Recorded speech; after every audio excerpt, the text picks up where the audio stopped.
Ouch.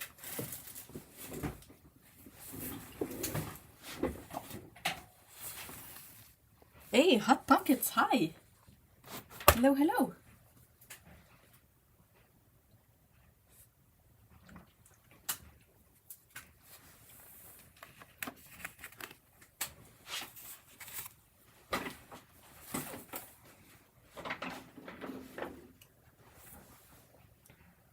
Just gonna wait a few seconds for people to arrive. Hey, Dirty Blue, hi. It's my second time being able to watch the stream. Well, I haven't streamed on this channel in a really long time. I usually stream on a separate channel because of YouTube. Hi, Lyra. And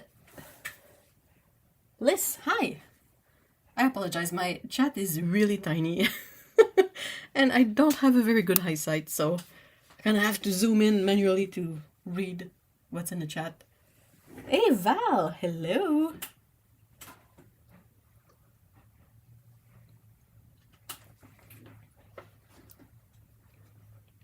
I'm just finishing up my sort of vitamin drink while people come in.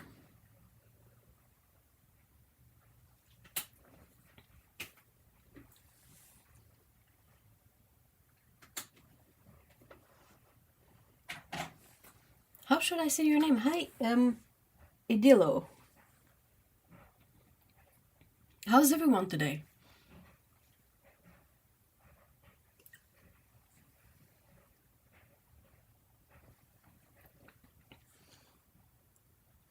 My scrambled paint order got solved. Oh, that's good news! Yay!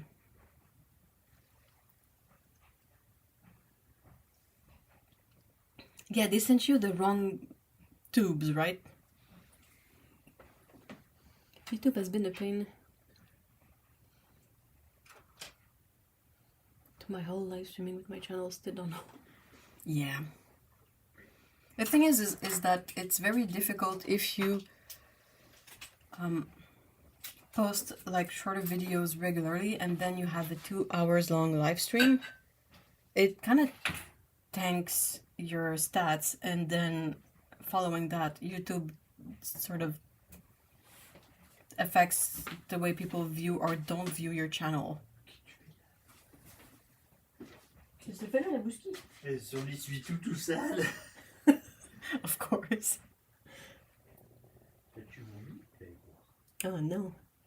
For me it's a midday. Aww. Hi Janina. Yes, they sent the PWs. Those are so different. How did they even get mixed up?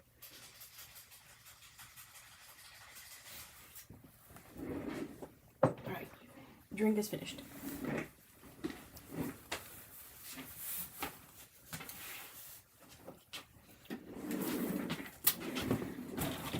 So I came a bit more prepared today. I have already labeled some swatches of swatch recommendation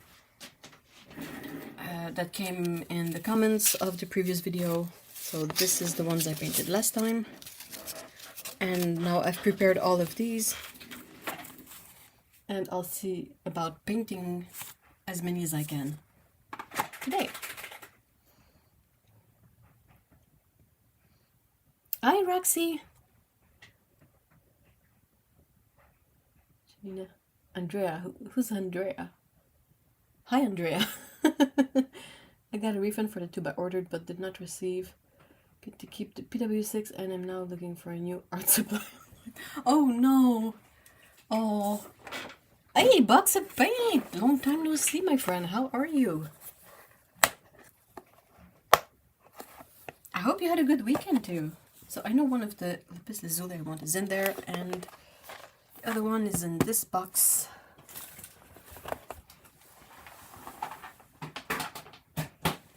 I'm gonna put some things on the ground for now.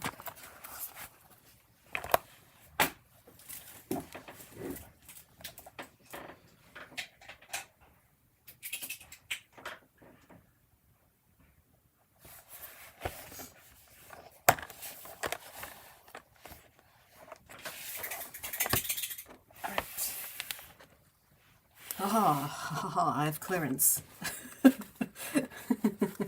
Right, so I don't know if that's the most exciting. I don't think it is, but the first mix on my pile is these two. So it's the two Lapis Lazuli colors. One is here and one is in the newest colors. I tried to find a combo of paints that had at least one of the colors in the latest releases.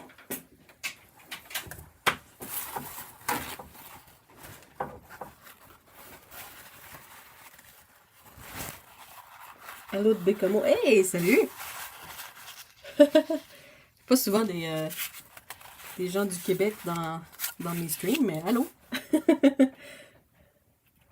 And I'm done with their shit. Who was that? Mind me asking what art supply store it was. A shoot of curse sticker for normal people. As opposed to what?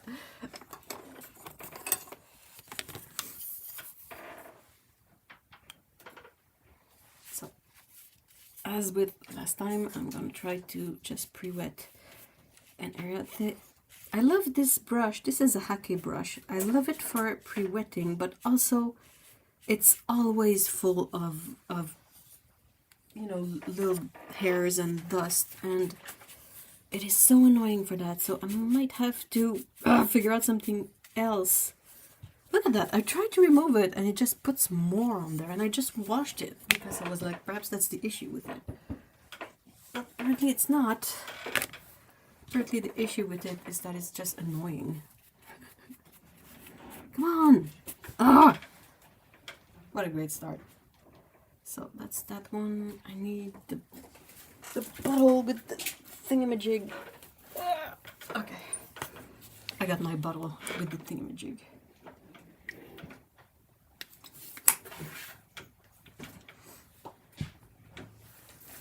Okay. Abay. I'm sure. We are good. Just feels like we wake up, blink, and it's 10 at night. But annual leave starts next week and ready to veg. I like that. Ready to veg.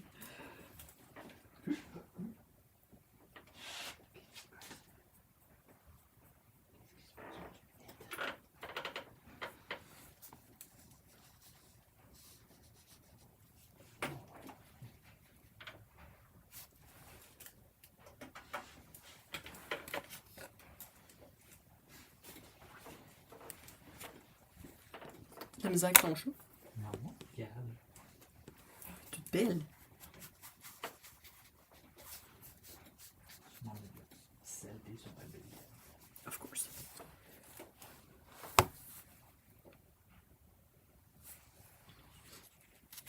Alright, so that's one. And now the other. The difference between these two is really, really minor. But I thought it would be interesting to see because it's a good way to showcase that natural pigments, you can hardly ever get the exact same hue twice. So many dust and hairs of all sorts everywhere. I am not a fan.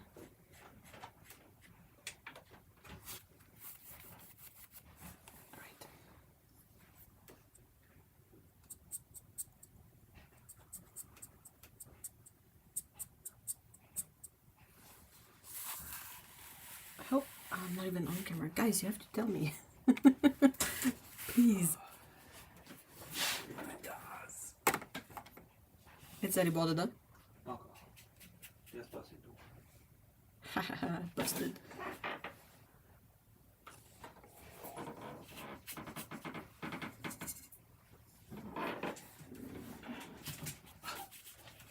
Oups. Mon test pour mes crayons. Non. Liquid paper? Non, juste c'est du waterproof. Pas du waterproof.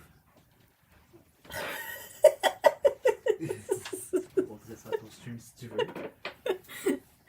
One of the cat is being extra annoying right now. So Mr. E is testing out a bunch of pens to see what works and what doesn't, and of course these are not waterproof. And the cat that had just put its paws somewhere wet. Non, non, elle l'a mangé. Elle l'a mangé. Oh, so that's she put it in her mouth. So she licked some of the cats, right? Currently looking at Peter's art, but the selection of brands is quite off. What about main Gerstecker?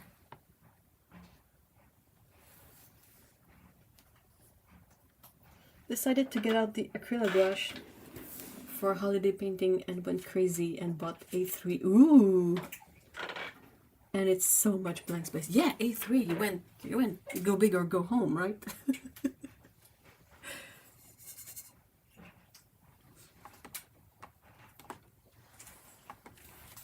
All right. Okay, next one is Mineral Pink. And this one I had to do a bit of digging to find it, but it's I found my palette with Rose of Ultramarine. So the thing is I don't have any Daniel Smith palettes.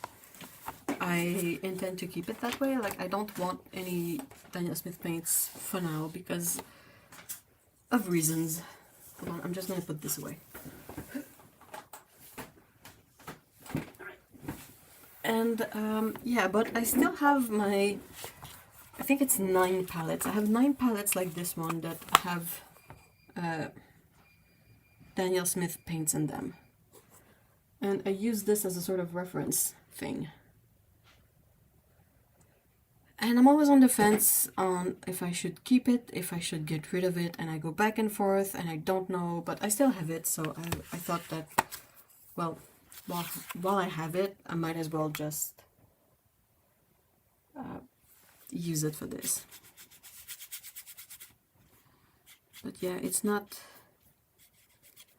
a color that, it's not a brand that I feel super awesome supporting right now. The paints are great. The issue is not with the paints, the issue is with the leadership. Let's just say that.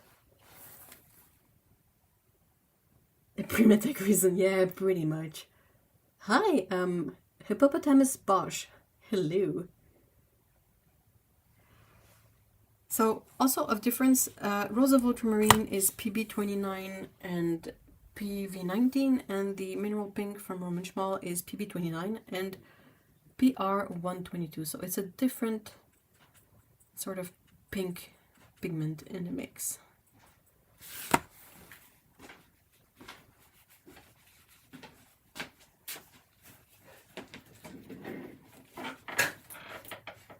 T'as-tu droppé ta fatigante? Non, elle me court après. Quand même partout. Les deux sont super réveillés. Aïe. Ils sont de l'heure. C'est de l'art contemporain, certain.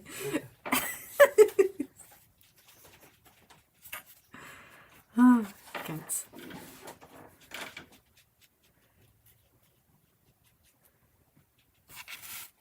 Alright, so that's Rose of Ultramarine and then Mineral Pink.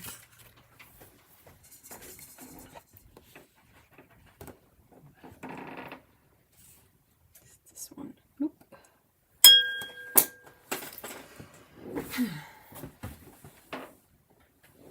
Sorry. I just sent my brush flying and it sprayed water everywhere. Ça va super bien. C'est top.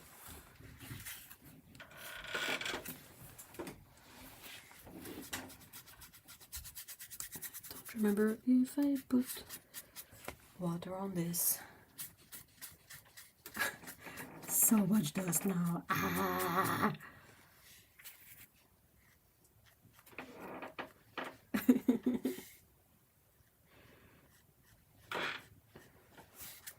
Today is a struggle bus. Oh, come on. Get out. Okay.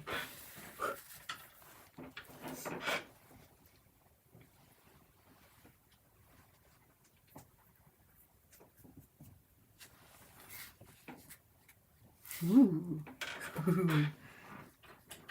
Oh, that's nice.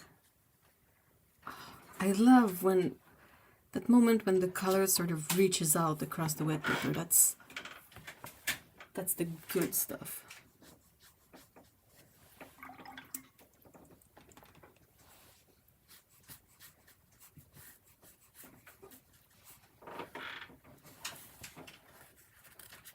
Pretty, pretty, pretty. Berlin is somewhat local to me, and that is what I was looking for. What both offer is comparable in price, and what they don't offer I hardly use. Oh, well, that's good then. Sounds great.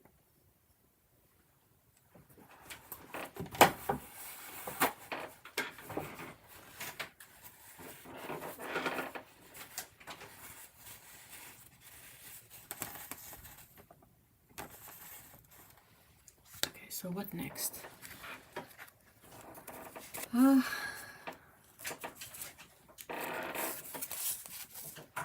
Okay, so guys, which one do you want to see of these? Okay, so I have a bunch of swatches.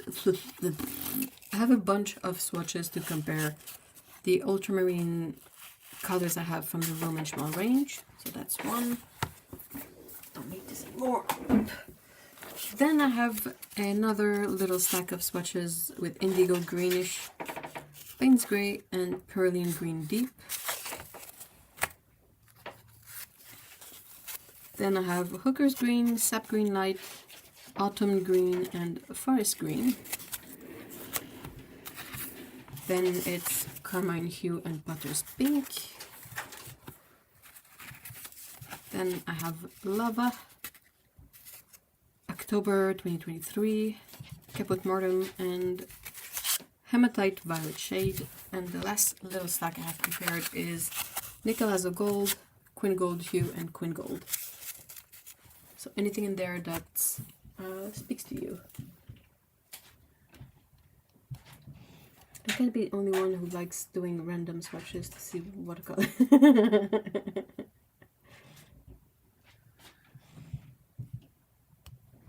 Nah, that's the best part.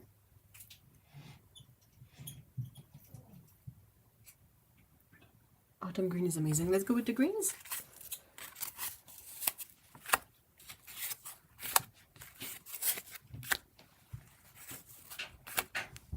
So I'm gonna need forest green is there. What's that one? I need sap green light, Hookers. Oh, cat. Salut miss. Ah, il y en a deux. There's two cats. Ils sont pas horribles. Vous êtes donc bien tannante. Tu me vois quand je mets le coude. Non, non, non, tu vas piler dans la peinture. Non. Non.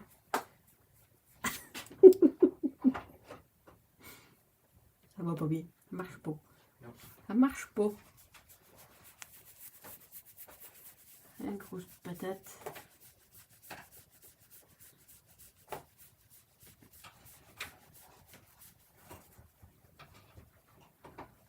C'est bon?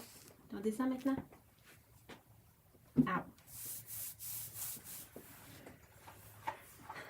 Lava and caput mortem. Oh, I'll do that one next. Let's oh, sorry. I hit the camera. My granddaughter said I love painting square.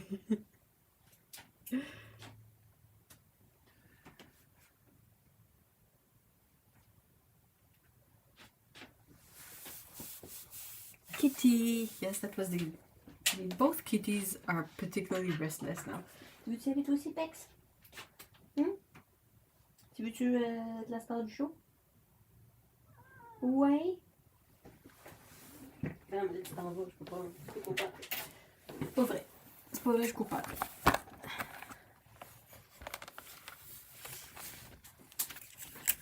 Alright, so I need sap green light.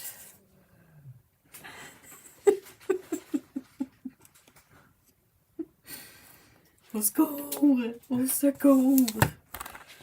Ça arrête pas! C'est le chaos aujourd'hui. Je fais la toile.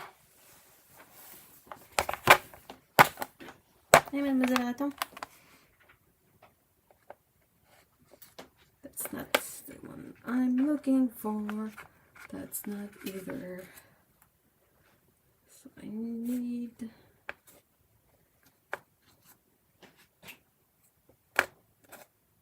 Oh, Hooker's Green, found it. Oh, yes. Alright. I have my boy cat on my lap. Aw, hello kitty. Sweet baby. Hope the itchies have gotten better. Yeah, they have actually. She gets other issues in the colder weather, like she licks off all the fur on her belly and on her heels, but much less itchy.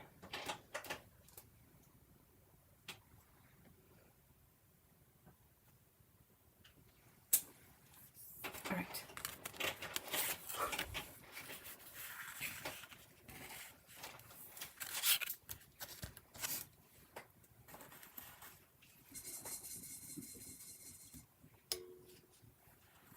J'ai entendu, ils sont pas pattes. Oui, elle est arrivée à toute vitesse, c'est ici. Ah, c'est split. J'ai 2.5, qu'est-ce que tu veux? J'en mets un dans le... Je vais dessus.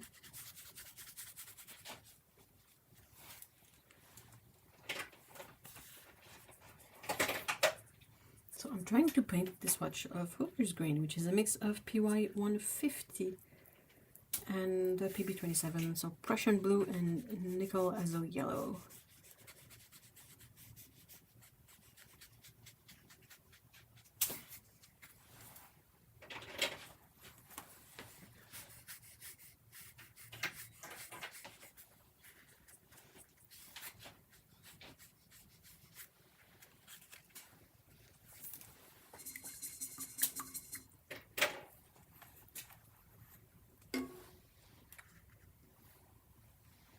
Then the sap green light is in this tray here.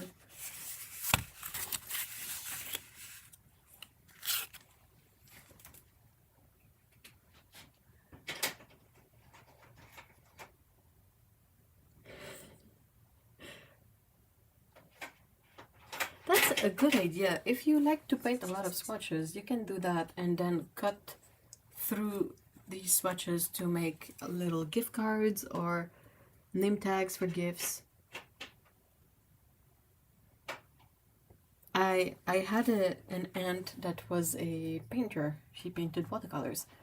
And her business card, she simply took a large sheet of watercolor paper, put some like washes over it, and then she cut it down to size and wrote her name and details on them.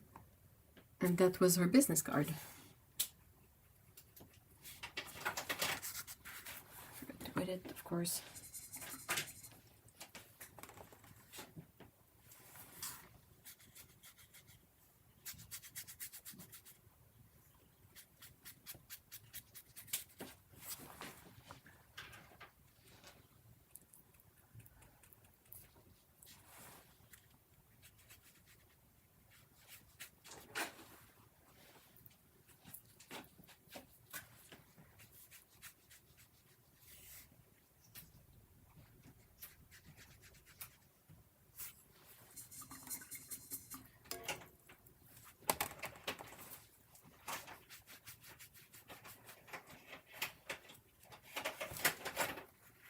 That's two. Very different already.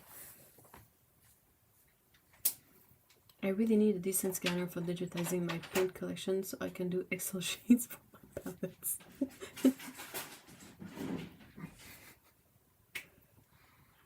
I've heard someone...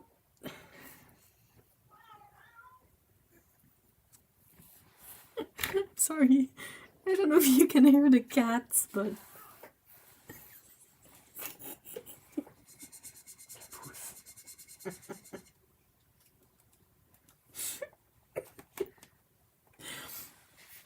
I'm not the one making those gremlin noises. That's the cat.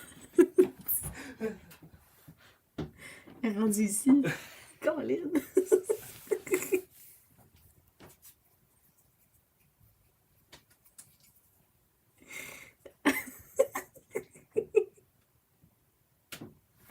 I'm sorry.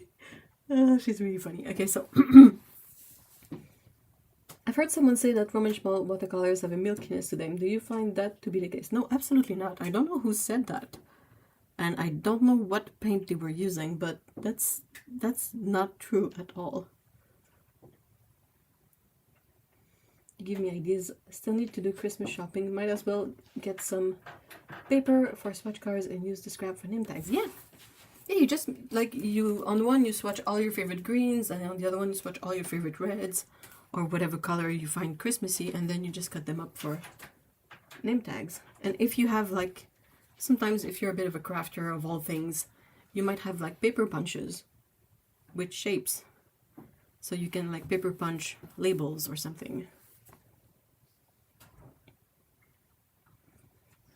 Et pas rassurante. Hein? Non. Attention.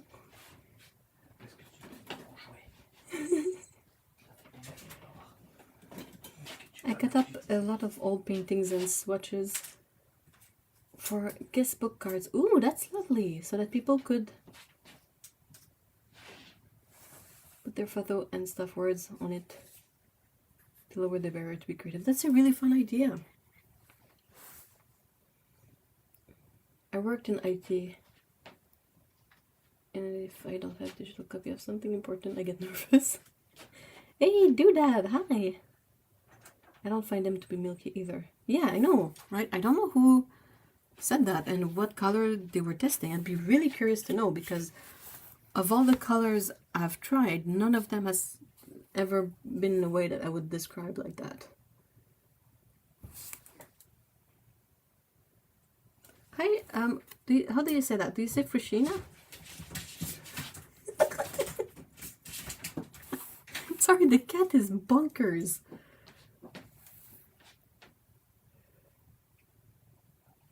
Oh, red and gold. That would be a really fun way to use like metallic colors if you have them.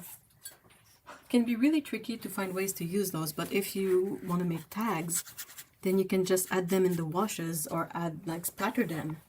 I think it would make from some really pretty name tags or gift tags.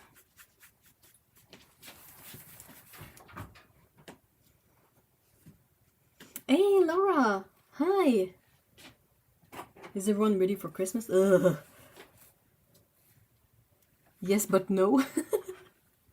I love cats. My grandmother from Mexico is known in her town for attracting... Oh, that's lovely! It's coming to hear them say funny meow. Oh, in that case, I'm interested in purchasing some. Are they the size? Yeah, they're pretty much, you know, standard full-size pan. As far as I know. Il colle in the bin. Tu dis, ça pousse? Ooh, pretty. This is autumn green. Such a pretty color. I love this one, especially how it separates. Because it's made with a cobalt green, so the heavier cobalt green pigment kind of settles in faster, and then the nickel azo pigment and the quinacridone pigment are lighter, so they... Oh, such a beautiful texture, truly.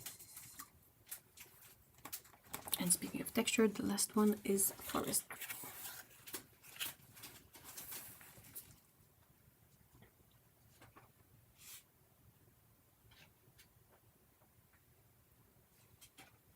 If I missed the comparison of the two lapis lazuli. Hey, watercolorist, hi!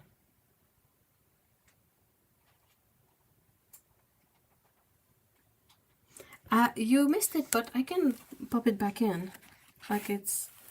Nothing is forever gone. They're just drying somewhere off screen. So this is the older lapis lazuli and this is the newer one. And they're significantly different.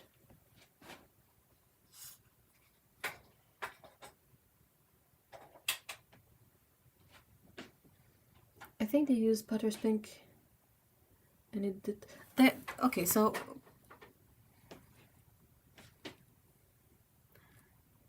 opacity is a normal feature of some pigments because some pigments are naturally opaque. Like if you take a pigment like this one here, this nickel tungsten yellow, that's a single pigment paint, but it's a very opaque pigment for watercolor, mind you. And you have other colors like phthalo blue here, that is definitely a transparent pigment, and the royal blue here is more of an opaque pigment, but that's just something that's perfectly normal with paints. Potter's Pink granulates heavily, and the parts of your painted area where the pigment will settle, there's going to be more matter there, so it's going to be a bit more opaque in those areas, but on its own, I don't think it's a particularly opaque color. I'm going to swatch it later, so we'll be able to see it in action at that moment. And I'm looking for forest green, and I'm looking to wet my swatch first. I can do this.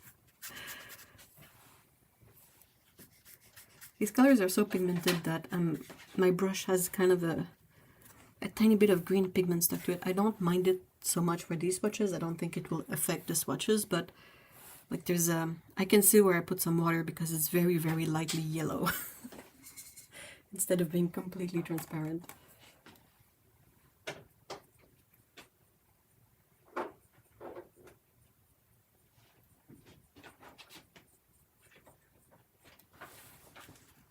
This is forest green. Eduardo. The cat is back.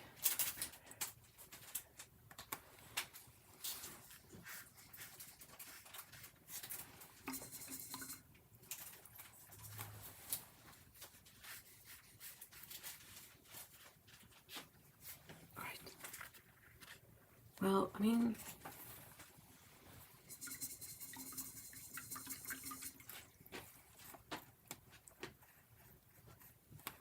qu'est-ce que tu veux? Qu'est-ce que tu veux, fatigant?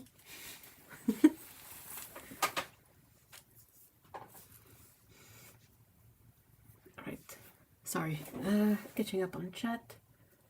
Not really watching YouTube. Sorry, I'm here still experimenting behind the scenes now. Ooh, what are you experimenting with? If you have medium palettes, where you store them, you might need some double-sided tape so they don't decide to switch places. Have you had that happen with your paints? Would a milky feel be ideal?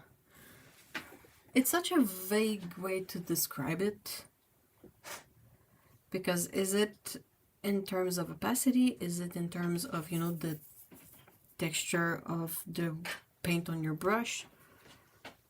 I don't think opacity is necessarily where watercolors shine the most, both metaphorically and, you know, actually.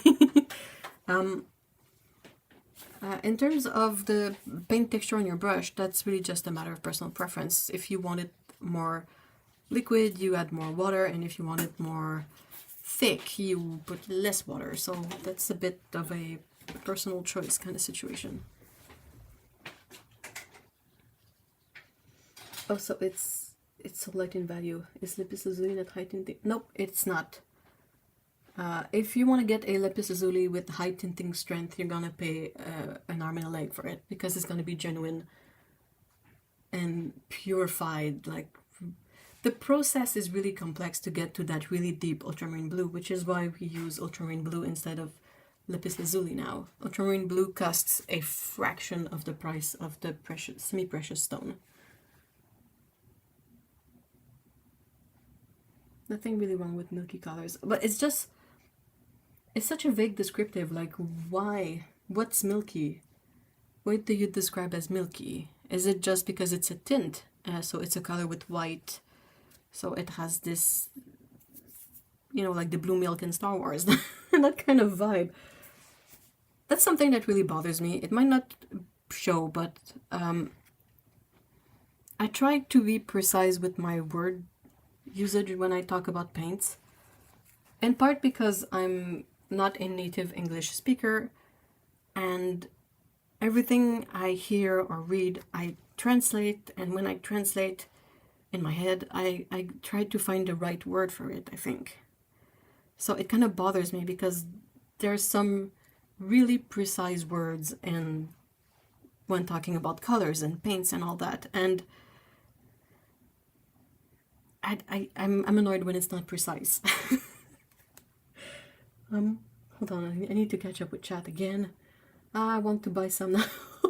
Which ones? Which ones? I really need to order stuff from Jackson's again. Got a gift card. Ooh! Hey, free stuff! Don't forget to like and subscribe. Oh yeah, definitely. Please. Like and subscribe. And if you are curious about the live stream only channel, the link should be in the description for that. Yes, they feel out of the metal, keeping them in place.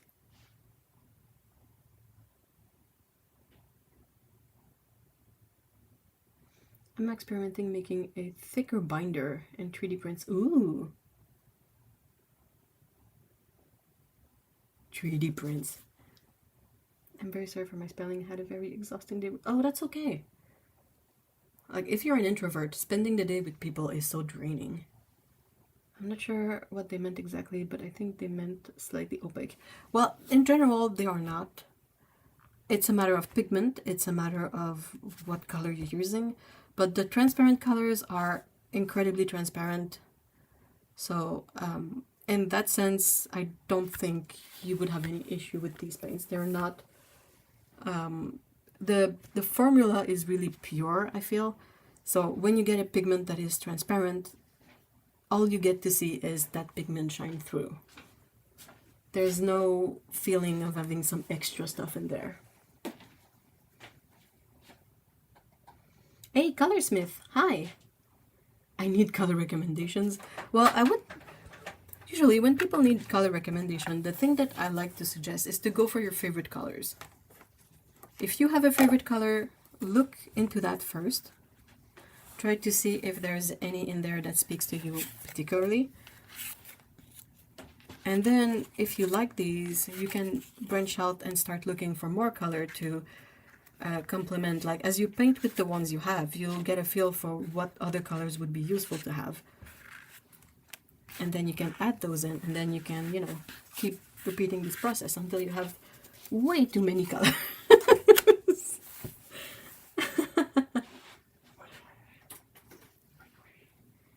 Cow.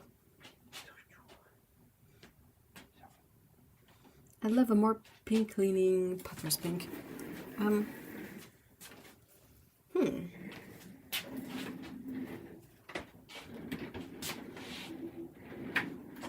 I think you can look perhaps at the Sun and Color website, Alana's website. She might have a few swatches of Potter's pink on there that you can compare and possibly find the one that appeals to you most. So what do I need? I need October is here. I need Lava is there. I need Hematite, the violet shade, which is here, and Caput Mortem, which is probably in this box. This can go back in here. Okay, so Caput Mortem, where... Oh, see, I'm good. I'm good at this. Found it right away. All right, all set. All the colors are here. The cat hairs are here. Everything is here. Let's go.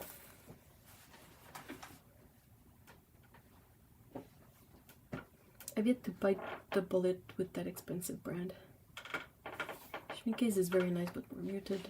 I really want a Potter's pink. I have two in my cart on Jackson's, and I'm considering Roman Szmal. Well, Potter's pink in general is a really weak pigment.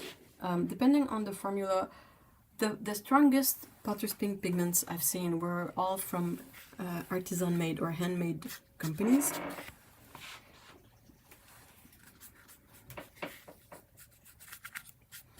So that's the thing, some pigments are just weaker, that's just their nature, like PG23 or Green Earth. It's always a lighter pigment because that's what the pigment is. Like you ground the stone and you get the pigment and that's what you get.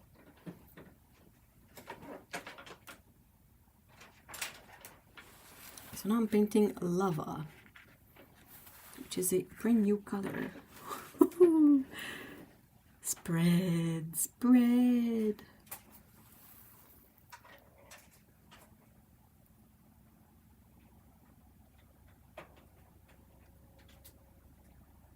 My go-to colors are split primaries and phthalo green and sap green.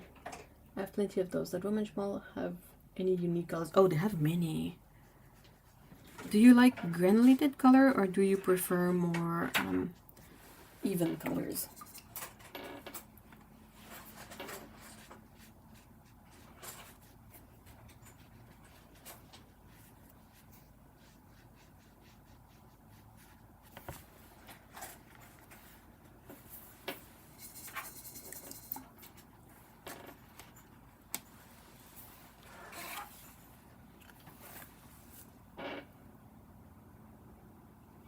There's pink also has a reputation to be hard to re-wet. Yeah, I can confirm this as a versions.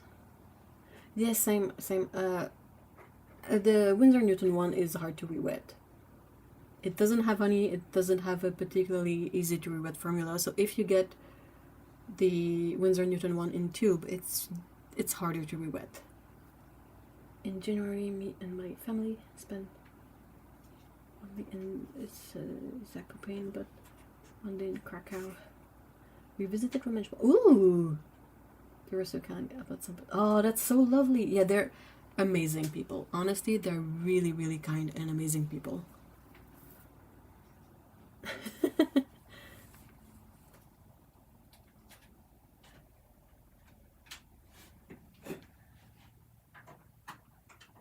Amy! Hi, baby! Amy's a cat, by the way. If that wasn't obvious with the way I went.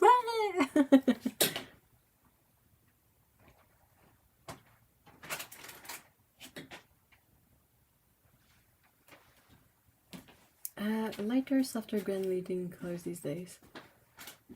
As long as they're not gummy or binder heavy. Okay, I'm trying to keep up with chat and then we can look at some swatches.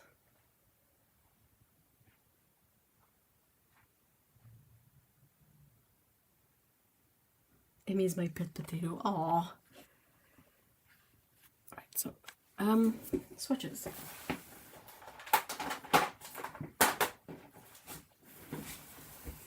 Because I also have a bunch of these. So if I go quickly just to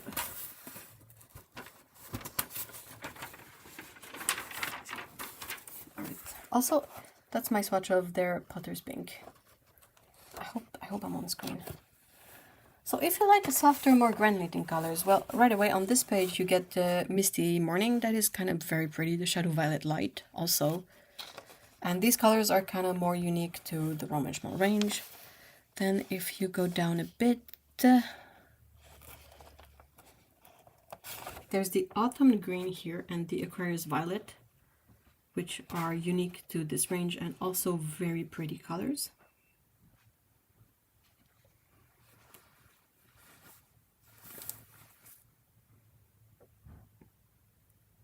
Hey, Haru! Hi! Harukaze. I found that Winsor Newton pans are really easy to read well if you put their tubes. Yeah! There's definitely something up with that. It kind of makes sense because their pans, like their ready-made pans, are extruded paints.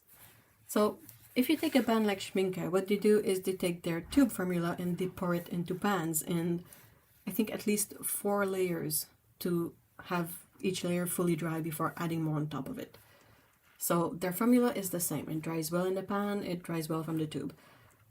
Winsor Newton, their pans, the paint is extruded, so it's pushed through a mold of some sort, like a bit like pasta. And it makes this long, like, very long What's boudin in English? It's like a really long cake of paint, and then they cut it and they fit it into the pans.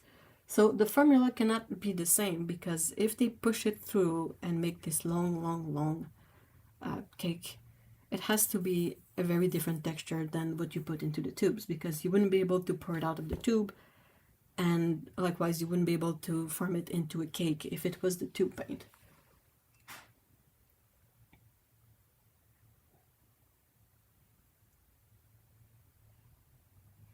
Hubby has been feeding them, and bless her, she's she's ready for winter. That's all. Which Roman Szmal color looks, hey Pablo, the more like a pure cyan and pure magenta? There are so many. That's true. Hold on, I'll put a pin in it. Just bleed blue.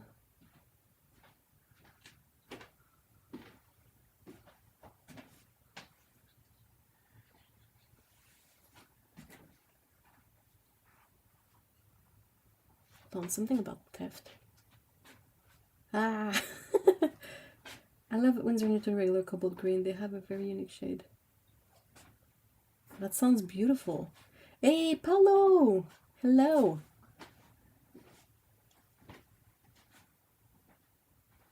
Okay. Sorry. This one, what about this one? This one has quite a few good cyan. So it really depends. Personally, my go-to cyan color is always phthalo blue green shade. So PB15 column 3, this one. It's what I like of this one is that you can dilute it to get really light, and you can use it at mass tone to go really deep. Some colors feel more cyan, but their mass tone is much less dark when you just look at the value of it. So it's not as versatile for mixes. Does that make sense? On this page you have Mineral Violet. That's a unique Roman Szmal color. Shadow Violet here. The Ocean Blue is really pretty. It's a mix of PBR24 and Phthalo Blue green shade. So you kind of get this very subtle, soft fluctuation of color in there, between a more green color and a more blue color, and it's just so pretty. The Aquarius green here is also a unique to Roman Szmal color.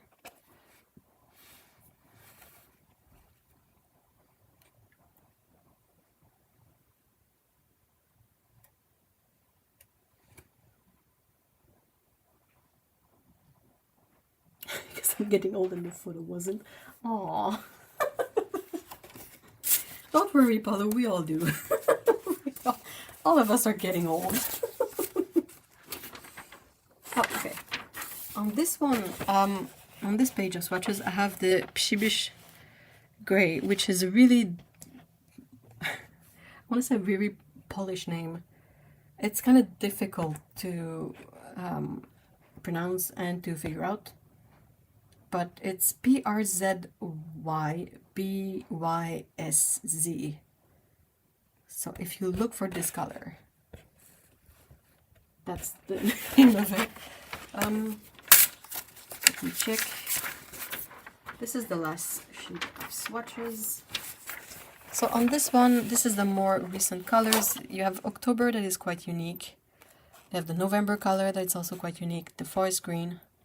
Indigo Greenish is mind-blowingly beautiful. And then Mineral Pink also. And Lava. So many.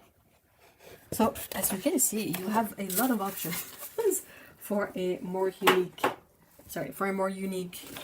color from Roman Szmal. I'm going to be painting my swatch of October.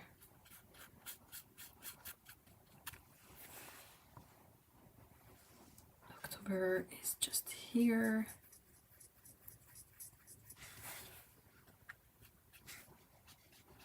This one is a mix of a brown pigment that is a bit more on the yellow side of PBR, if I remember right, and then a violet pigment. And it makes for a very beautiful mix. Right.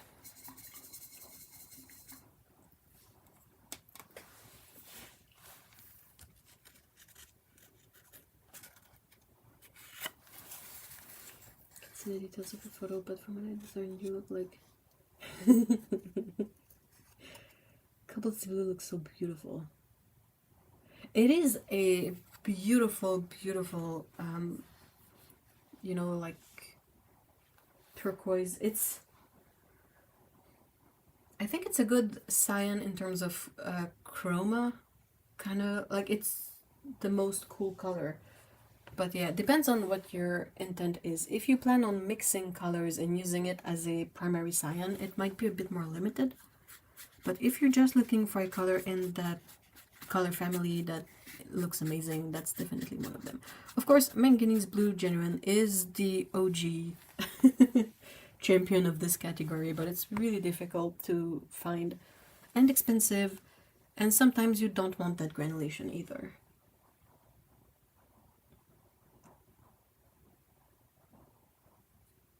Your polishes. I took the time to figure it out. Luckily, there's quite a few people in this community that know polish or speak polish or are polish, and they were kindly helpful in this situation.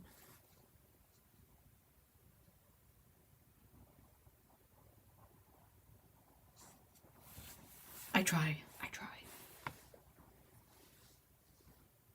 I figured that I get a pass because French pronunciation is really easy for me.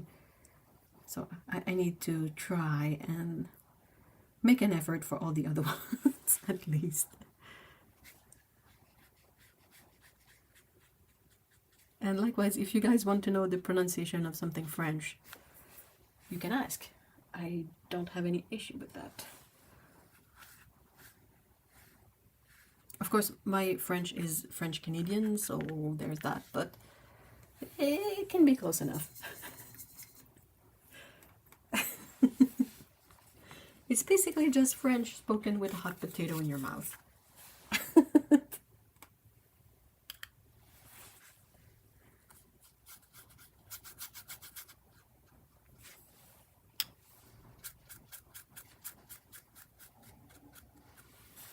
So yeah, Pablo Batista, I don't know if you're looking for granulating colors, smooth colors, deep colors, or really just focusing on the hue of the color, but you can definitely find a color that works for you within the Roman Szmal range. They are at what, 200 colors now? So there's a lot to choose from.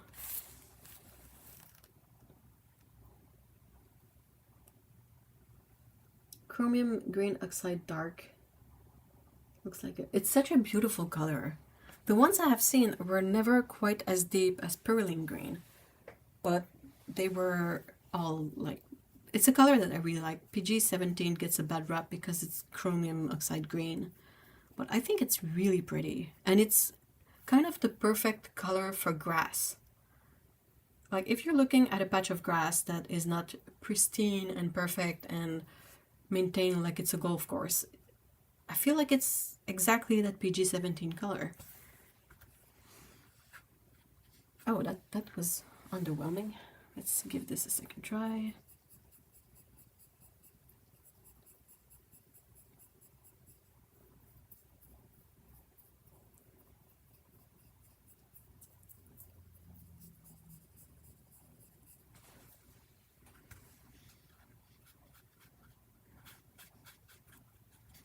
So this Caput Mortem is either a bit harder to read or just kind of a weaker variant of PR 102, which is kind of weird.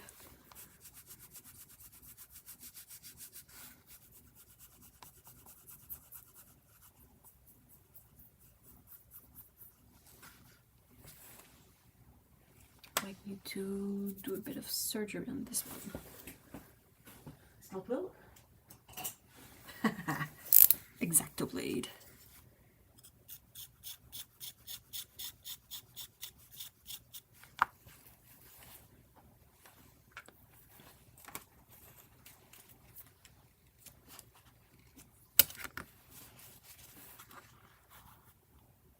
Yeah, that should definitely improve this color by a substantial margin. Oh yeah, scored right in the trash can.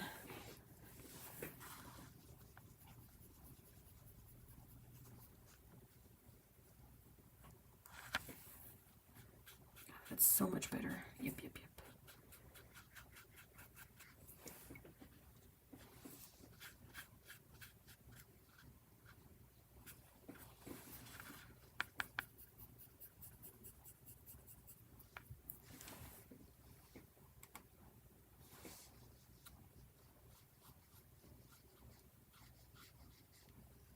There we go.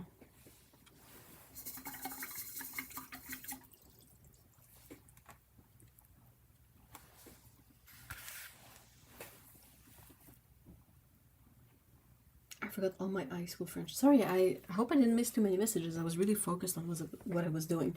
Also, I don't often have about 40 people in live stream, so usually the chat is much slower.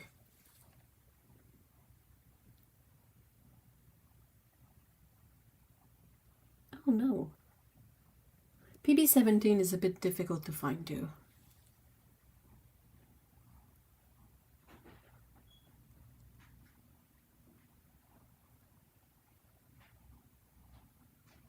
Miette, which is a beautiful name, means crumb. And denrée was grub, like food. Remember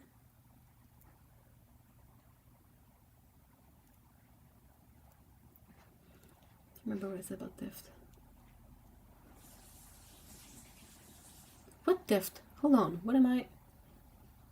About stealing the method of swatching? Hold on, what's happening?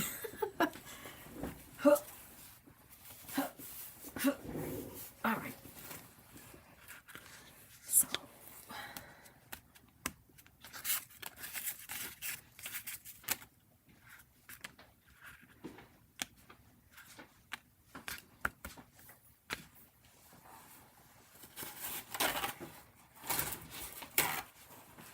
Can you really trademark a way of swatching colors?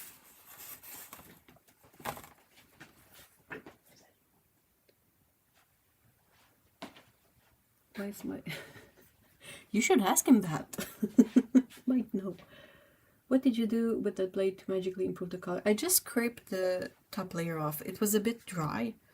So if you just gently scrape it off, you get to the paint underneath that's a bit less dry. So that makes it easier to re-wet. It's just because mine is a bit older and the top layer has dried a bit. That's all there is to it.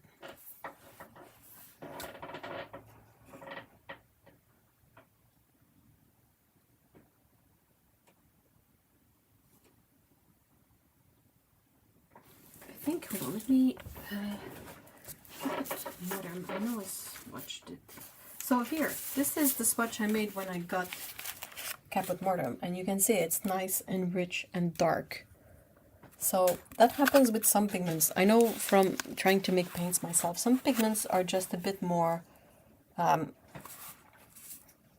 capricious in that way. But you can see this is really quite nice and dark. It's my bad for not using these paints enough. I need to use these paints more.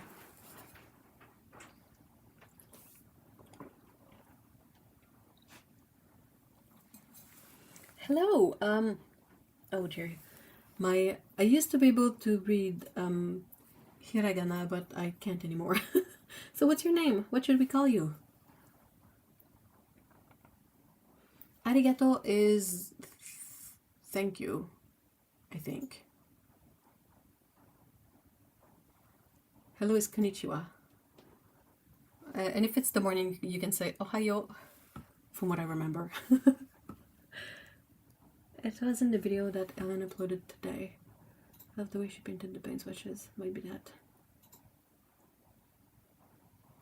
I've always suspected that some colors form a seal on top when they dry.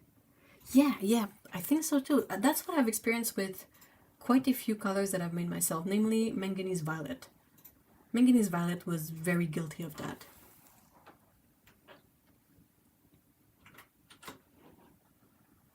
Caput Mortem is the color that made me look for Aquarius paints. I love the separation in it. It's beautiful. Caput Mortem is one of my favorite pigments. I agree, and depending on where you source your pigment, you can get so many different colors of Caput Mortem. Like the Senili one is really muted, really red, if I remember right, and it has only one hue throughout. Please call me TBS? Okay, sure. I'll try to remember that. And yeah, the Senili one is kind of very granulating in texture, but the hue is really flat. It's really even. But you can get some other Caput Mortems that are the same pigment number, but such a different result when you paint with them. Let's do Carmine Hue and Potter's Pink. Just put this one away because I don't need it.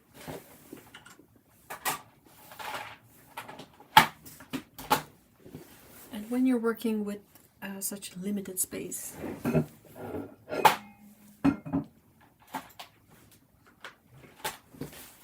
Right.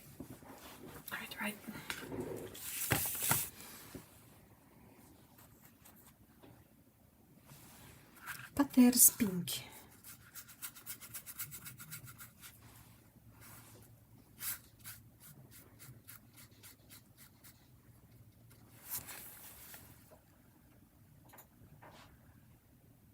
Okay, so Manganese Violet from Renaissance Polska PV16 is my favorite tube color from them. It's the one color I buy over and over again for mixing. It's such a beautiful granulating purple mixing color. It's amazing. But it can be really capricious too. So I'm rewetting my Potter's Pink pan, and I think this is maybe what the person meant when they say it was milky.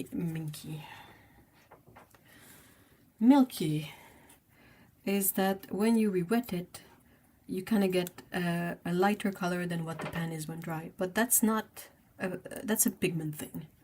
There's a few pigments that behave like that. Potter's Pink is one of them. There's a blue that also behaves that way. And it's really not a matter of formula or paint maker, it's just how the pigment is made.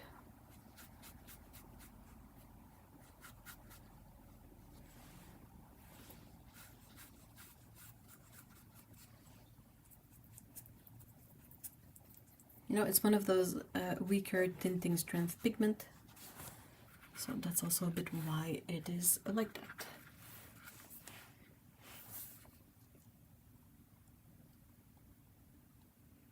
My Sennelier is my first Caput Mortem, which made me feel... Yeah, it's amazing. Have you tried... You mix it with their turquoise color, like the cobalt turquoise color, and it makes for the most beautiful separating kind of light gray mix. It's one of my favorite Sennelier mixes. I did a whole feature on it in a video. It's just so pretty. And if you use it kind of dry, like not too much water in the mix, it's gonna make for this gray color, but if you add a lot of water in it, it separates and oh, magical things happen. It's really beautiful.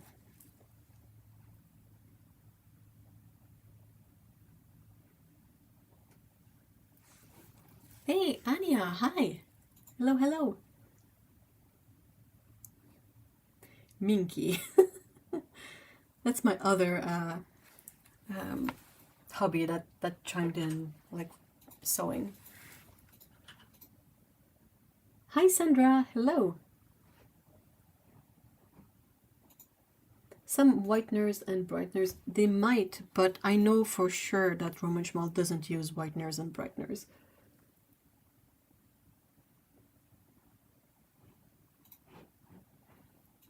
Oh, I remember it too, Moby Dick. When that color came out, I was so hyped. It came with this release. I think this was the first new colors they released. And oh my gosh, so many beautiful colors in this release, honestly. So exciting. Like, just, oh, the beauty of color, guys.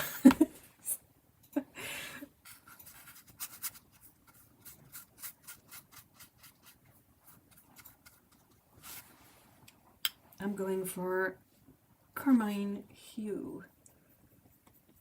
Now, this one is really peculiar.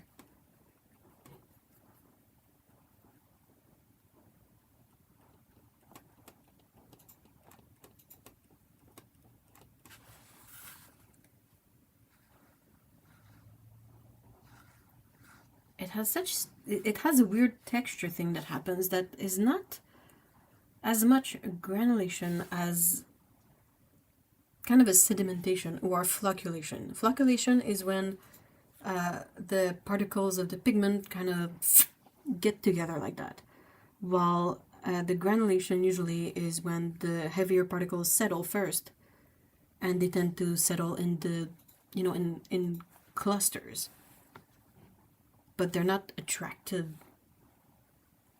Does that make sense? I hope it does.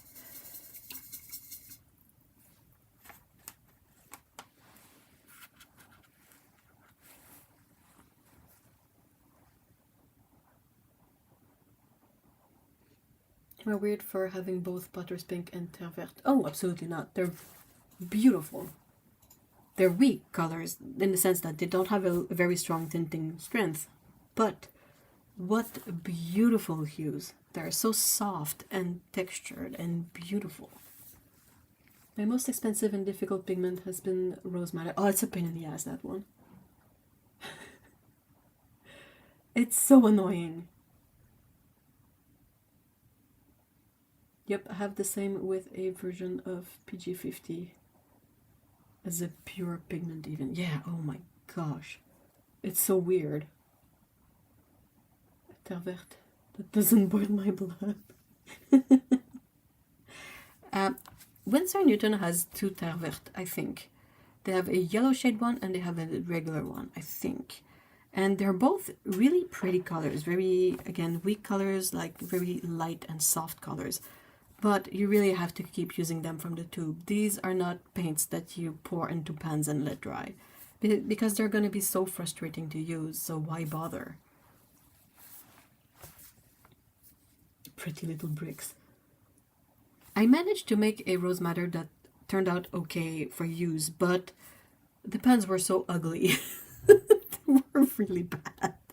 But it worked.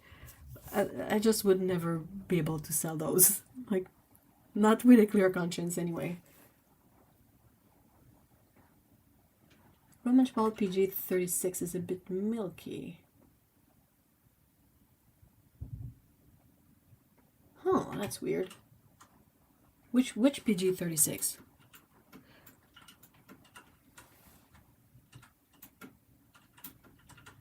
Actually, Roman Szmal does use brightener. Oh, really? I'm gonna have to put my swatches under UV light to find out which ones. If it picks up on the UV light, then that means there's a significant use of it, but it might not even pick up. True, some colors need it. It really depends on how you look at paints or colors, as colors or as pigments. Huh.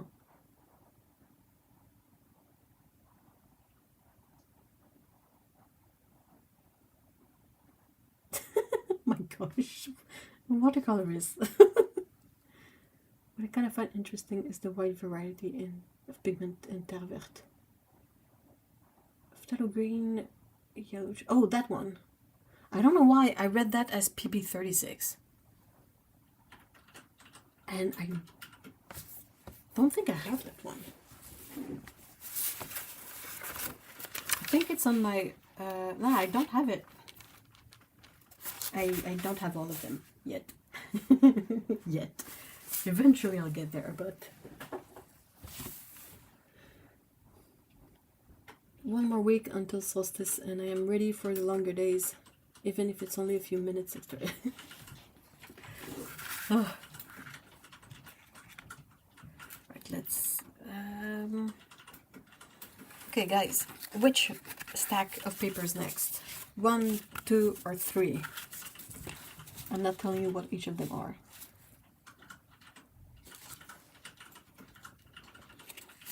Question: when a pigment says it's PBR6 TRG, what does that mean? Ooh, I don't think I've seen that label. So PBR6, that's pigment brown 6, so that's usually a brown iron oxide. TR, I think, might be for transparent, but I don't know. 2, I saw 2 first, so 2 is going to be the one I'm going to do, and it's the Ultramarine Blues. Whee! Okay, where are they? Oh, hold on. One is here. Yeah, the Intense is here, and the other ones are probably in my stash of... Put my finger in paint. Ultramarine Light and some Intense. Oh, I need French. Franche Ultramarine.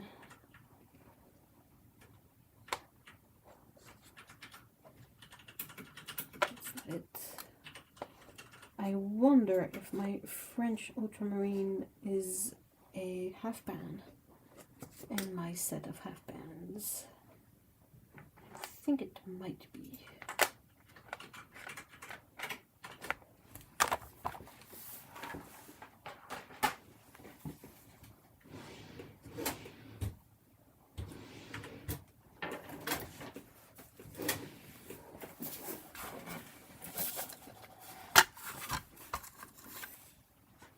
Yeah, I think it has to be this one.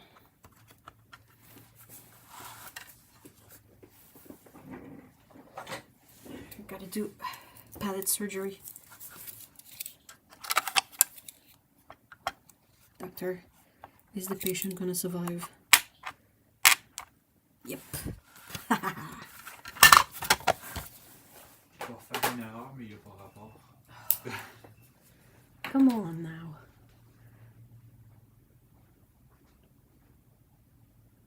Transparent granulating. Oh. That's clever.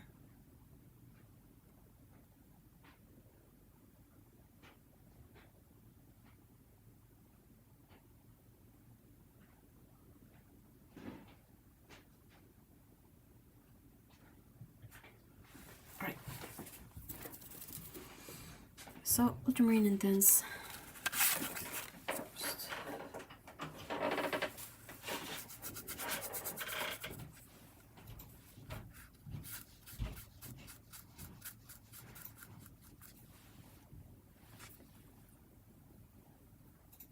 This is a color that I really hated at first because my first kind of foray into professional paints, I got a really annoying version of Ultramarine Blue and I hated using it, so that made me think that all Ultramarine Blues were similarly like difficult to use, but no, that's not true. It's just that peculiar one that was crummy.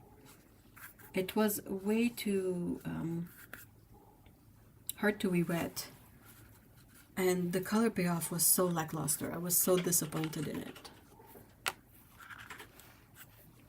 But I eventually got around to trying other Ultramarine Blues and realized that, oh, some of them are good. They don't all suck awfully.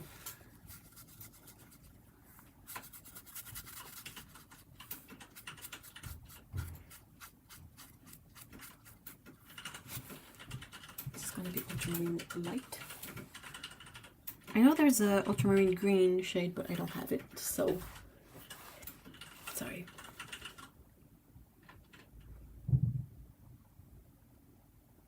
Which version was my first? It was Daniel Smith's French Ultramarine. I hated it. Absolutely hated it. I went with the French Ultramarine from them and the Italian Burnt Sienna, and I hated both of these. And that tinted my perception of both of these colors until I stumbled upon much, much better paints for these pigments. And I was like, oh, even the regular, just regular Ultramarine from Daniel Smith was better than their French Ultramarine.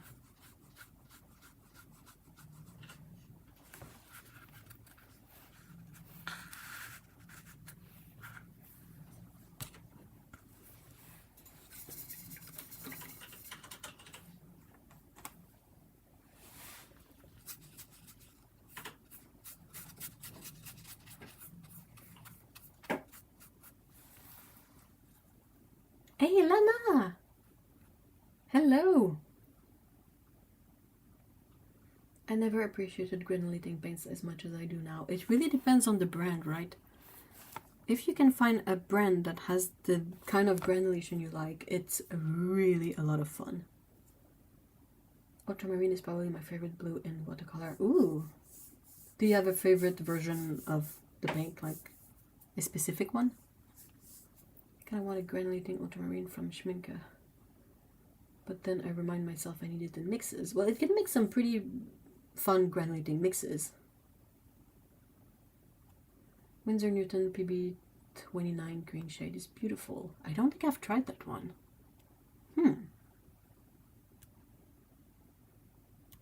I love their version actually, but yeah, the flick, it doesn't stay in place to save its own butt. It's hard to re-wet, it's annoying, it doesn't have a good color payoff in my opinion.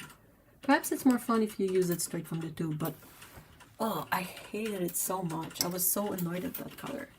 It gave me like it tinted my perception of all the ultramarines after that, which is not fair because it's a beautiful color and a beautiful paint.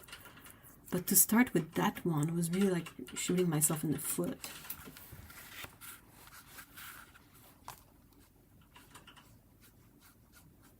Like, this is also a French ultramarine, and guess what? It's easy to use.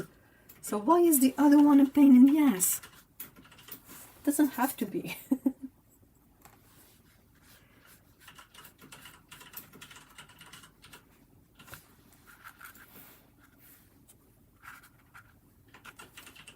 Beautiful.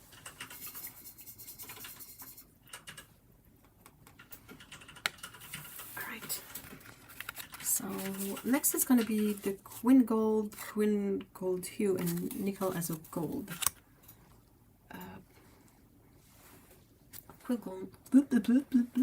Quin Gold Hue is there. And I need Quin Gold, which is not genuine Quin Gold. That's not a thing that exists anymore. But it is named just Quin Gold, and it's gotta be somewhere in here. Oh, there it is.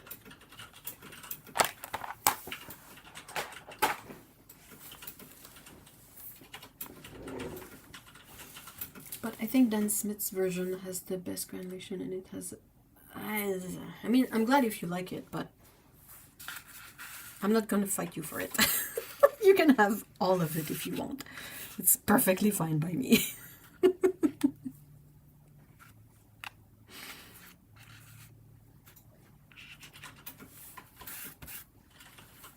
Alright, Quin Gold, first one. So this one, its peculiarity is that it still has PO48 in it, which is unfortunately a color that no longer is no longer being made. So whatever stock we have of it is eventually going to run out, and then it's going to be gone forever.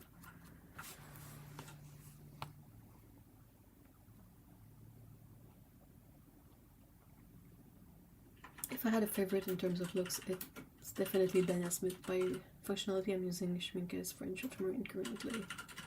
I really liked Sennelier's, was their one that is just PB29, not the mix. It's really beautiful too, and so easy to re-wet.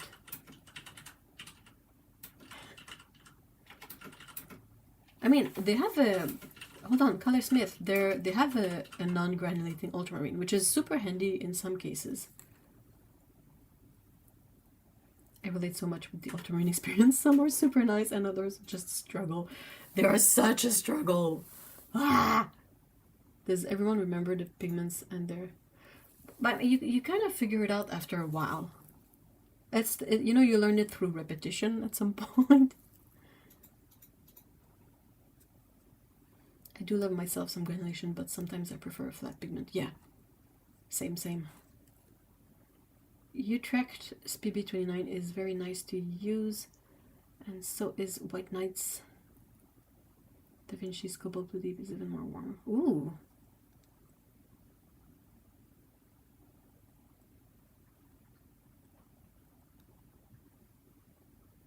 Justice for it.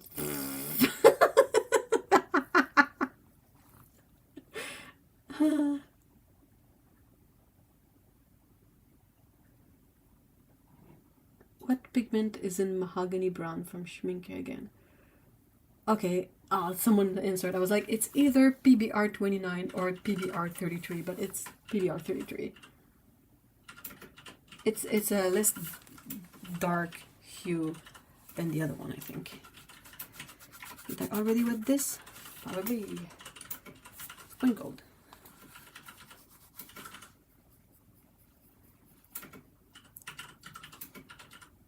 It's gonna be so beautiful. Are you guys ready? Is everybody ready?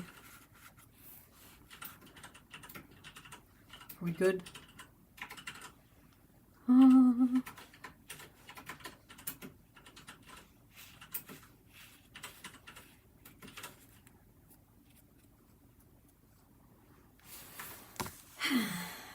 Why are you discontinued? PO48. We didn't give you permission to be discontinued. PO48.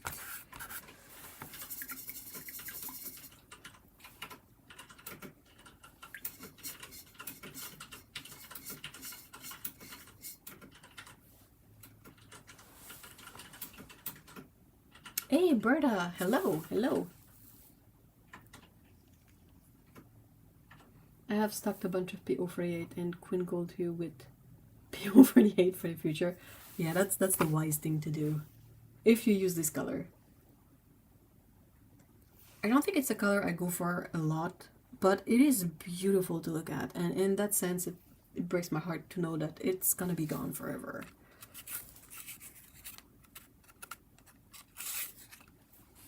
Queen Gold Hue, so that's this one here. So both Queen Gold Hue and the Nickel Azo Gold, they use a PR102 pigment instead of PO48. They keep the Nickel Azo Yellow base, which is that glowy, transparent yellow base, but the pigment that gives it its orange hue changes. It makes for a beautiful color, but you can also really feel the change. It's so odd because, like, if you look at this, there's not a big difference between the two colors, but whatever difference there is kind of feels a lot bigger than it actually is. Does that make sense? There's something in the depth of that mix that doesn't resonate the same way, and it just doesn't work the same way. Which is really annoying.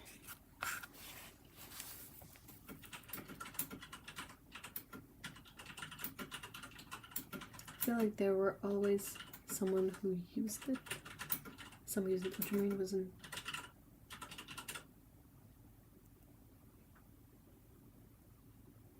Isn't it beautiful? I love it so much.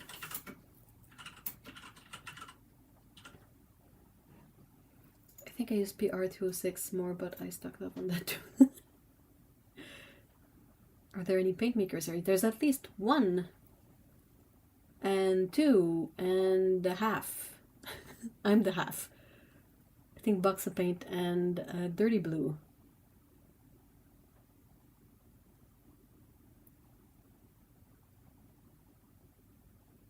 I didn't like Roman Szmal Queen Gold Hue. Yeah, that's this one. It's a beautiful color, but it kind of, if you just look at it like that, it's kind of, oh, okay.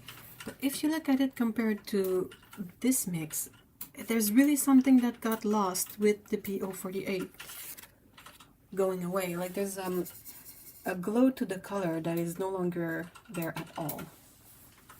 Which is weird because it's such a minute difference. Let's see with this, the newer one. The Nickel Azo Gold, if it's the same thing that happens. Because that's the thing too, there are so many variants of PR102 that you never really know which one you're gonna get. So as you can see, this one is already a lot more orange.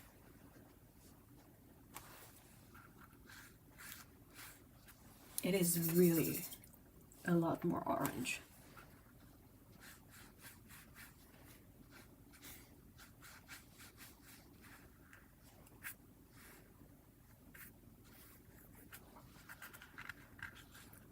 Wow.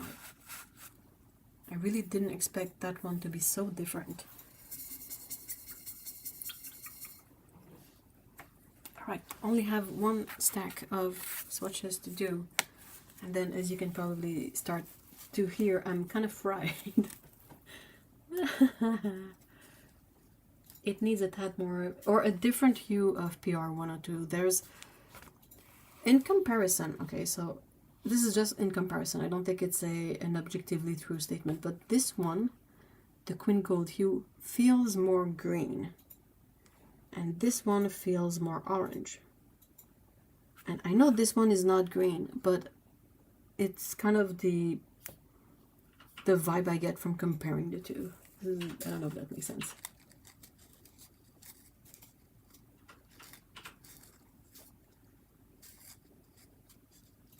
It's crazy how I never cared for PO48, but now that it's been discontinued, I'm suddenly in love with it. Oh no!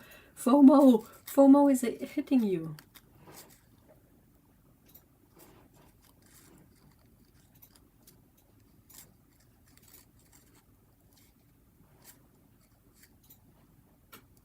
Yeah, Lena is right. That's what the news about discontinuation do to people. It gives you instant FOMO, fear of missing out.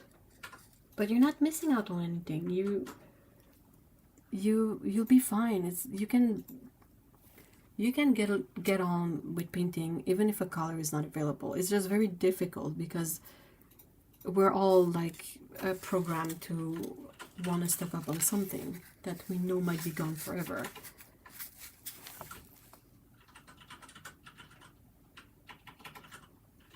Because the gold looks better. I need to switch mine.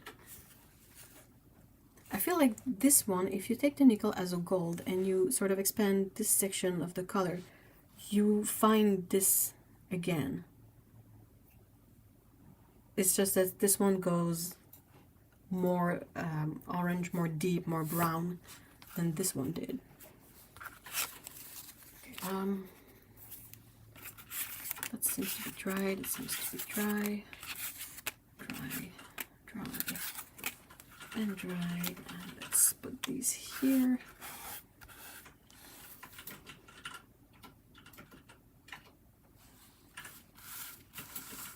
Feels more green, sounds about right. I felt the same. It's weird, right? Because it's not green, but it feels green. Brains. Brains. Right. Let's go. Indigo greenish. I know indigo greenish isn't new colors. What else do I need? I need perylene green. Deep. Where is that? Oh, it's in. Okay, I know where it is.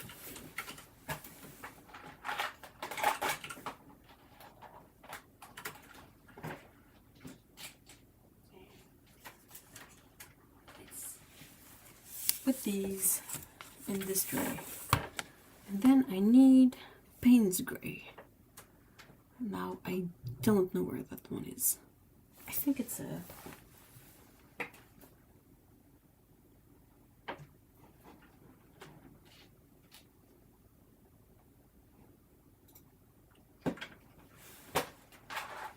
I think it's a free roaming pan, sorry.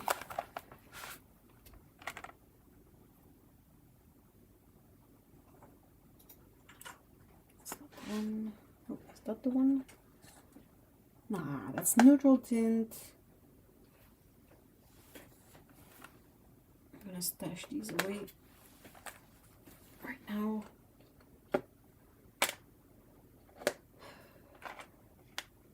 Is that it?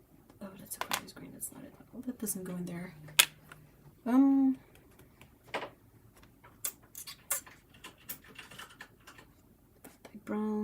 I wonder if it's not. Oh, there it is. Found it. We're good to go. I'm gonna start with indigo greenish.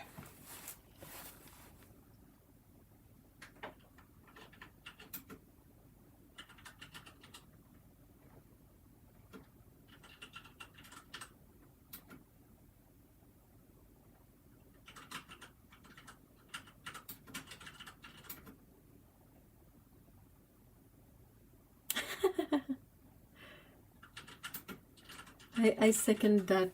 Preparing the ruler and the slab for paint making is the worst part of it. Oh, nothing can prepare you for that noise.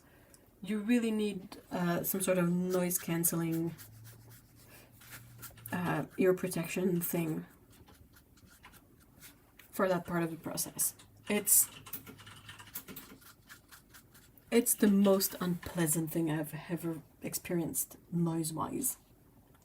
And they redid all the bricks on this building at one point, so that was noisy, that was unpleasant, still not as bad as preparing mirror slab and roller for making paint. So this is the amazing indigo greenish. I think this color could have been named something like petrol, and it would have worked too, but oh dude.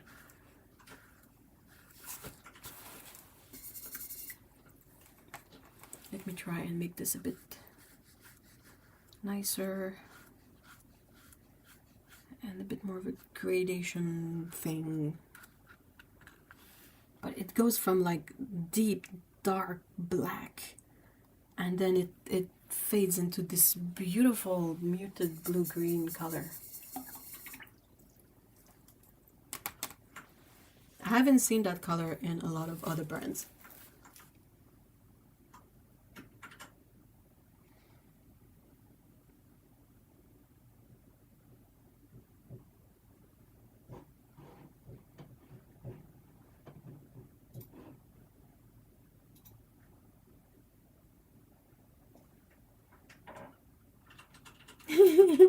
It is so crunchy.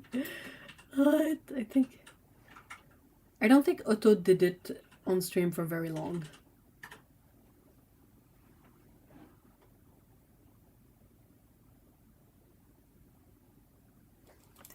Like you try it once and you're like, oh no, no. Nope.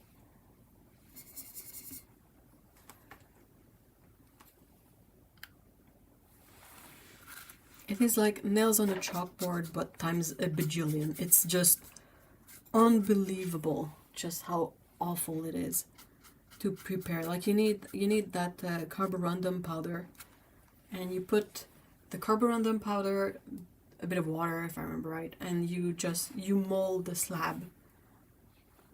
And yeah, just nope. One thing you can do that might save you a bit of time is if you get a glass slab, you can maybe ask for a frosted glass slab, and that should save you a bit of the pain. Just a little bit of it. Well, oh, for everything else, boy oh boy.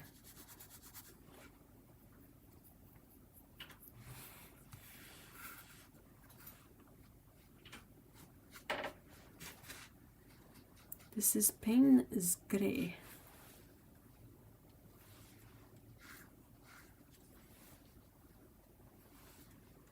Also a very intense color with a value range that is really quite impressive. From almost black to, you know, as light as you can dilute it, basically. I'm terrible at this. Otto's the one that's good at painting swatch.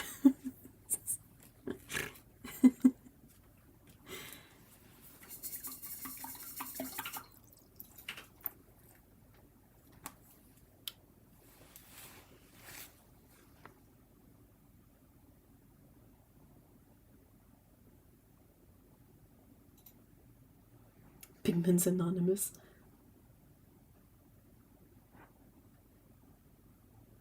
No, it's not very blue. It's very gray.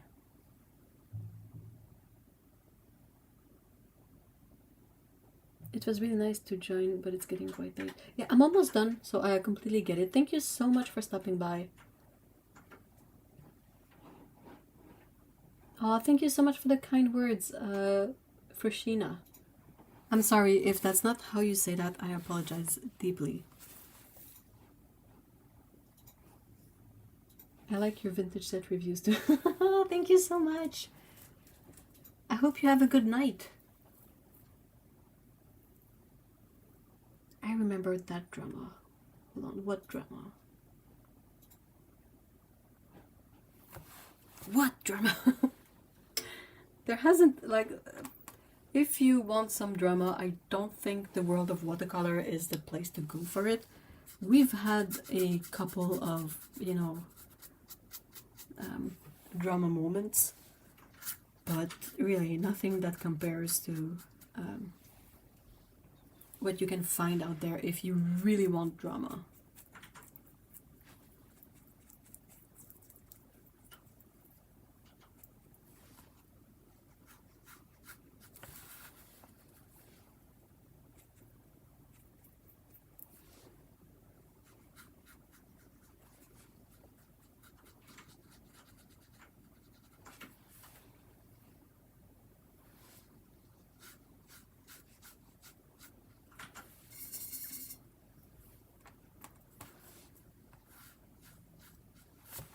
Alright, so 3 very different colors when you look at it. Right.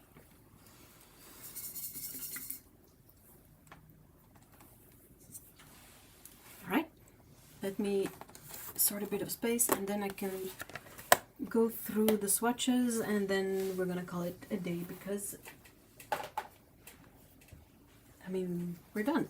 If there are any comparisons you would like me to prepare for next week, because next Saturday I'm again gonna be streaming on this channel instead of my usual streaming channel.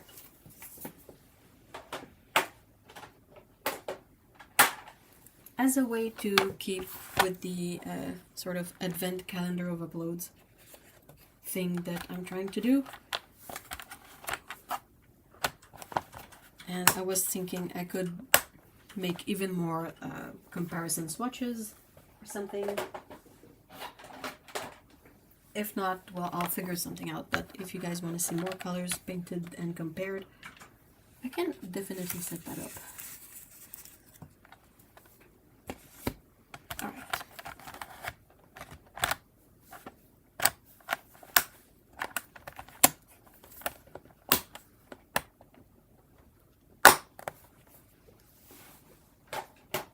Good. That's settled. Okay. Whew.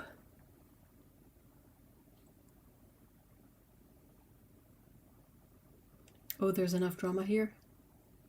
You've probably found more drama than I have because I haven't seen a lot of it. Wednesdays. What, do you have like very dramatic live stream? What's happening?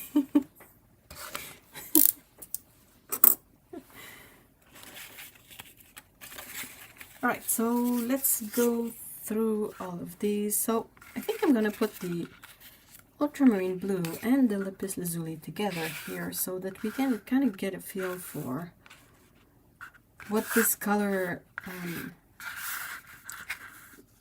often is on a natural level versus what it is on a man-made level. I'm just trying to see what my good grief, what my camera is framing. Right, am I in frame? I think I'm in frame. If until today I didn't know you streamed, so I think you need to announce them in your videos. Yeah, I'm terrible at this. This was so fun. If you are curious, the link to the streaming channel usually is in the description, so you can subscribe over there to be notified when there's a stream. It's usually every Saturday at 2 p.m. my time zone. My time zone is EST.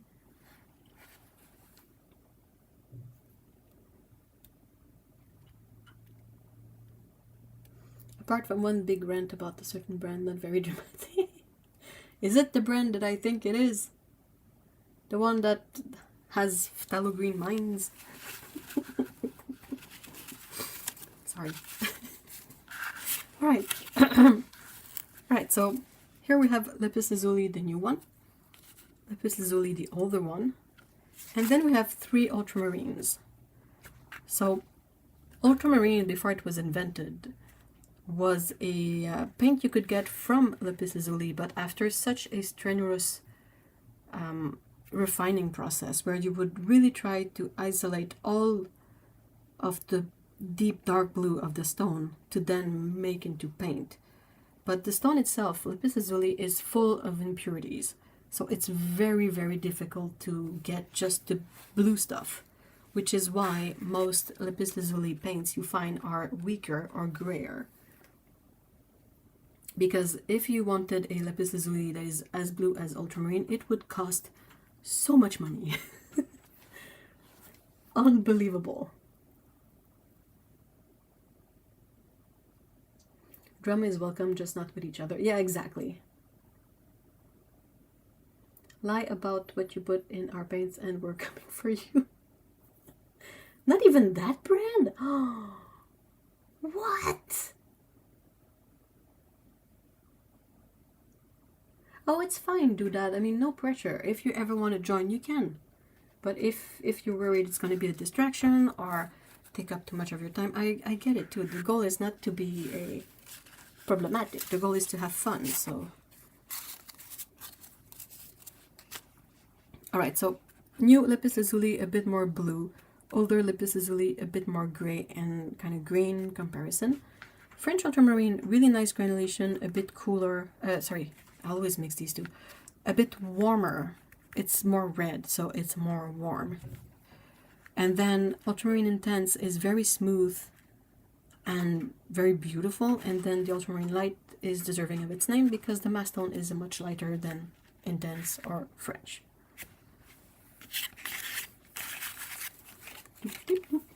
Then we have Mineral Pink from Szmal versus Rose of Ultramarine from Daniel Smith. The Mineral Pink has a finer granulation, but it's also a bit more vibrant. I think the PR122 pigment in it makes for this brightness and this vibrancy that you don't get from the Rose of Ultramarine here. It has a stronger granulation, it's a bit more muted in general as a color, so really it depends on what effect you want, but I don't think that one would be supplanting the other. I feel like they both have their space in whoever's palette, depending on what you want. Ooh, next, greens, sap green light, forest green, hooker's green, and autumn green.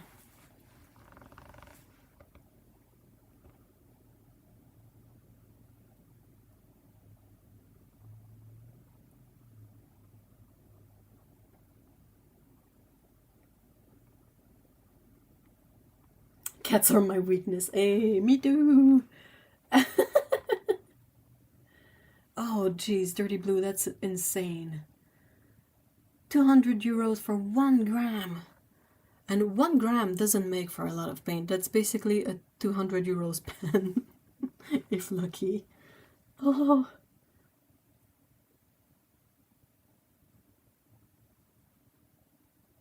They say that it was worth more than gold, but I'm pretty sure it's still far more expensive. Not a lot of paint you can make with 1 gram. Alright, back to the greens. So sap green light is a beautiful color. Its mass tone is kind of mid-range in terms of value. It's quite smooth, and it's a mix of two very transparent, very smooth pigments.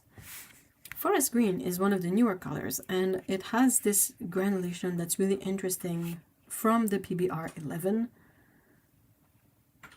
PBR11?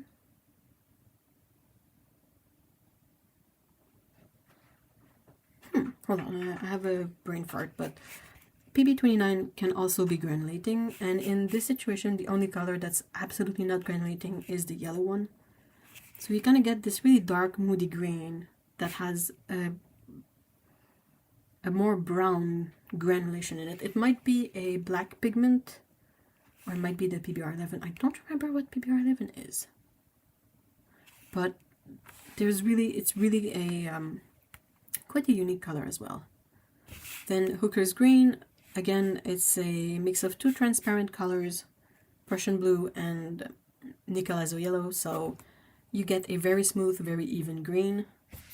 And then we have autumn green, which is amazing, and this one has two pigments that are completely smooth and transparent, the yellow and the red. But then you have the green pigment that is one of the cobalt pigments, I think. So that's the one that brings in this separation. Ooh. Next we have, oh, let's go with these.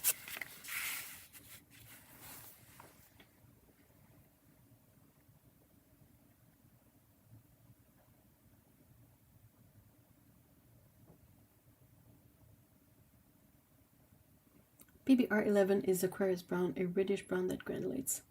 That would indeed track with the color of forest green.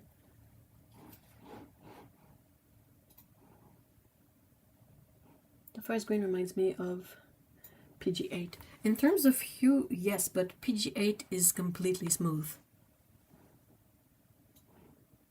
The carmine is a very interesting, soft, light red or pink color. It's kind of a duotone color. I'm gonna try doing a manual zoom. Camera is here.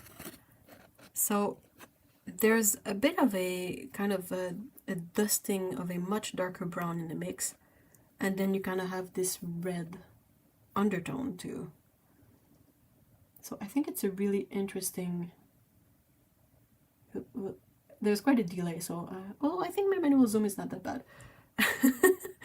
So you get this really interesting separation, and if you compare it with Potter's Pink, that's a very granulating color, but it's a single hue throughout.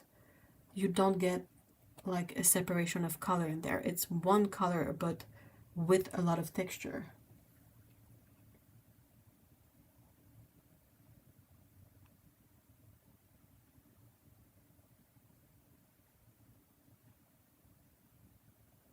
Oh, really? Roman Szmal was a pigment scout for Kremer.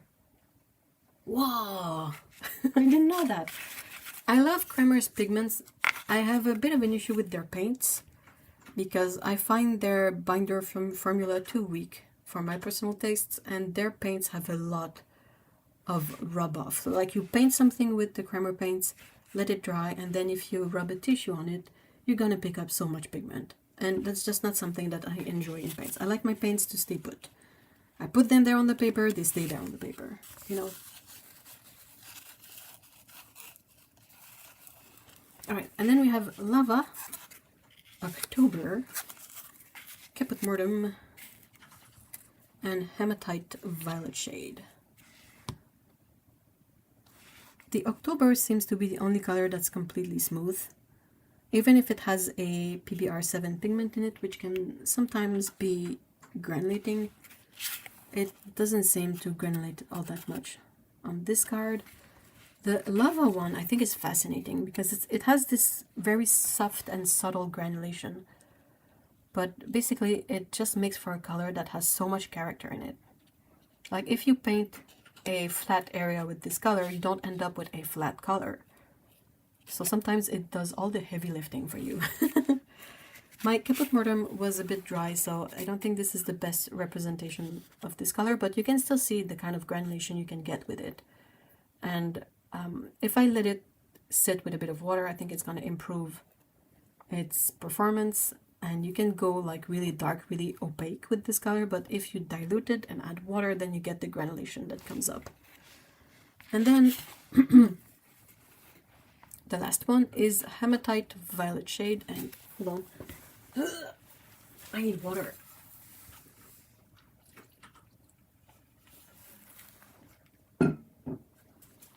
This is our ash paper, cold press. Yeah, about the Kremer paints. I know, right? It's just so weird. Alright, Hematite Violet Shade is the same pigment number than Caput Mortem, but you can definitely see that it's a different sort of a variant of the pigment, because the result is definitely not the same. It's kind of grayer and has a more subtle granulation going, but it's also a really interesting color. And it kind of has that two-tone effect of having a gray and a more brown color in the mix.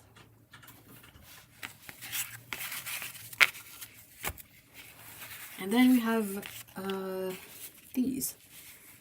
So yeah, I'm definitely not the master of swatches. You can see my beautiful backwash here. Lovely. Sorry. Right.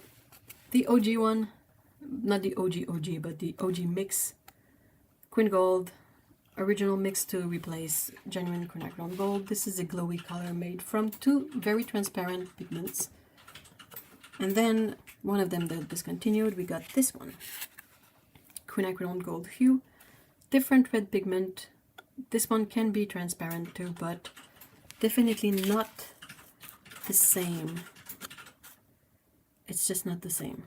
And then the last one, the most recent one, I think is somewhat closer to this one. A bit less glowy, a bit less yellow, but perhaps if you mix these two, you might get the third one. Anyway, so a bit more orange, a bit more, a much stronger mass tone, but also a very significant difference in hue with the other one. And then this one, I don't know for how long it will be available.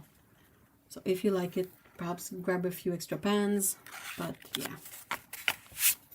And the last one, still not fully dry. So indigo greenish, a very unique color. This one in concept reminds me of Prussian green. If you've seen some Prussian green colors, it's this kind of deep blue green color, and this is also a very deep blue green color. So phthalo blue green shade, sorry, phthalo green blue shade, and then a black pigment to get this depth of color. Very unique color. And then Payne's Gray, which is kind of a slightly bluish gray.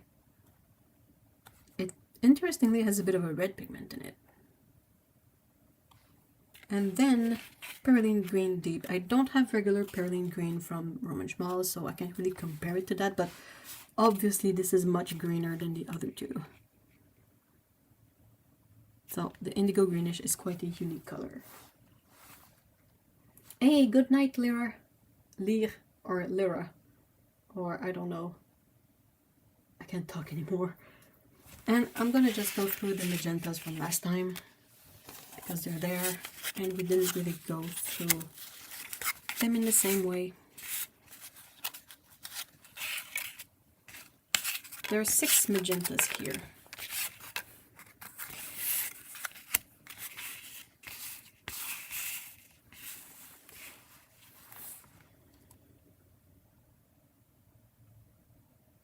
I am not Lana, stop it.